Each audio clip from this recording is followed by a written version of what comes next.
Écoutez, je propose qu'on commence. Je vois qu'il y a beaucoup de gens qui sont présents déjà. Je voulais vous remercier tous d'être là dans des conditions qui ne sont pas très simples.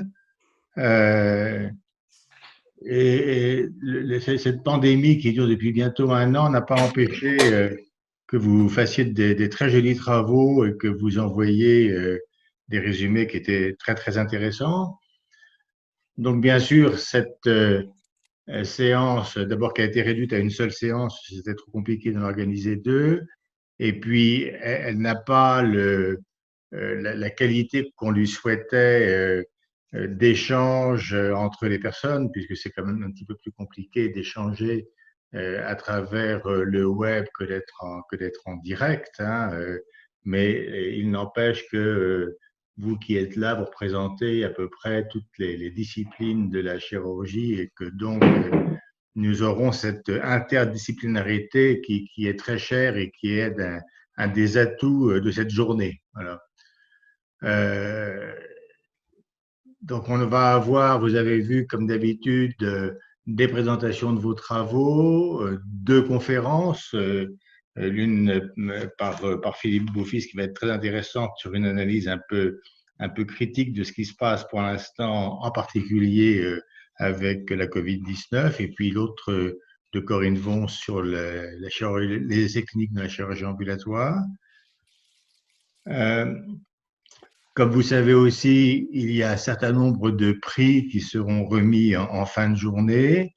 Ce que j'espère, je vois que vous êtes pratiquement tous là déjà ce matin, c'est que vous allez nous accompagner pendant toute la journée pour participer à tous les travaux qui ont été réalisés. Vous savez qu'un des bénéfices de cette journée interdisciplinaire, c'est de voir ce qui se passe à côté de vous, dans d'autres disciplines, où vous remarquez que bien souvent, la méthodologie, les techniques utilisées sont identiques. Et donc, c'est important de communiquer à ce sujet-là. Et vous avez, en voyant ce que font les autres, vous gagnez beaucoup sur vos travaux propres à vous-même. Voilà. Alors, c'est un peu plus difficile d'organiser les exposés sur le web. Quelquefois, on a des difficultés à faire partir le diaporama. Donc, essayez quand même, au contraire, de garder bien le temps qui vous est imparti pour pour votre exposé, de façon à laisser du temps pour les questions. Et je vous rappelle que ces questions, eh bien, elles peuvent être posées soit directement. Alors, je ne sais pas s'il y a une fonction de lever la main sur Zoom. Je ne la vois pas. Maintenant qu'il y a une fonction. Lever la main, Monsieur Franco, il faut cliquer sur son nom et son prénom. D'accord, très bien, parfait. Donc, ça, utilisez cette fonction. Gardez votre micro fermé tant que vous ne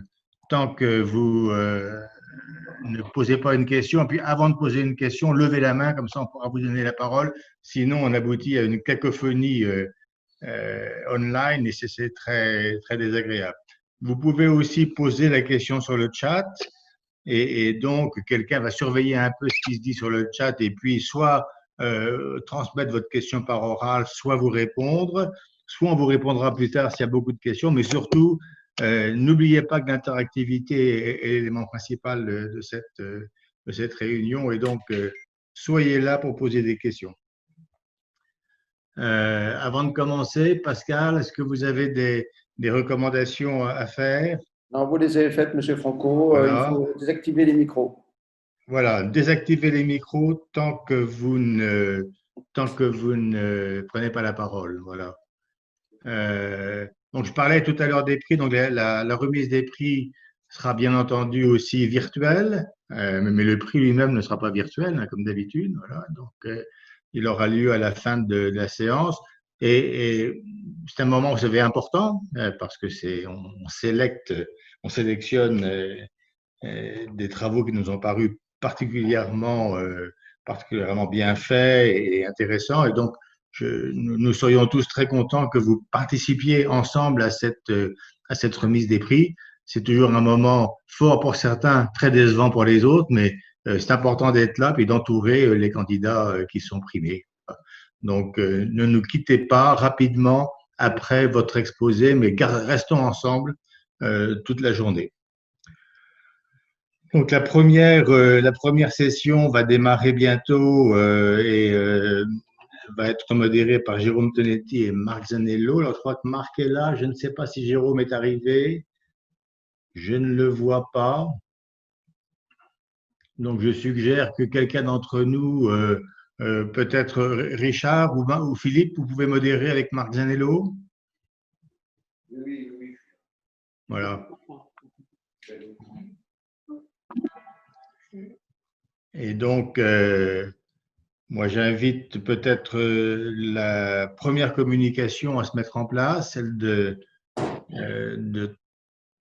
Thomas Prudhomme, hein, sur Marc, tu veux annoncer les communications? J'active le son, je ne sais pas si tout le monde m'entend bien, mais pas de souci pour annoncer les communications. Voilà, bah, écoute, je te laisse la parole et tu modères soit avec Jérôme s'il est arrivé, soit avec Philippe si Jérôme n'est pas là. Merci beaucoup, en tous les cas, d'être là. Je me permets de rappeler à tout le monde, donc moi, si j'ai bien tout compris, donc ça va être 10 minutes de présentation, ensuite il y aura 5 minutes de questions, donc on peut un petit peu dépasser, mais on va dire que quand on sera 11-12 minutes de présentation, je me permettrai éventuellement de faire un petit rappel à celui qui présente pour lui dire qu'on touche aux limites du temps imparti. Donc la première présentation, c'est par un collègue toulousain, le docteur Prudhomme, sur l'étude prospective multicentrique européenne comparant les résultats de la transplantation rénale robotique entre receveurs obèses, IMC supérieur à 30 kg par mètre carré, et receveurs non obèses.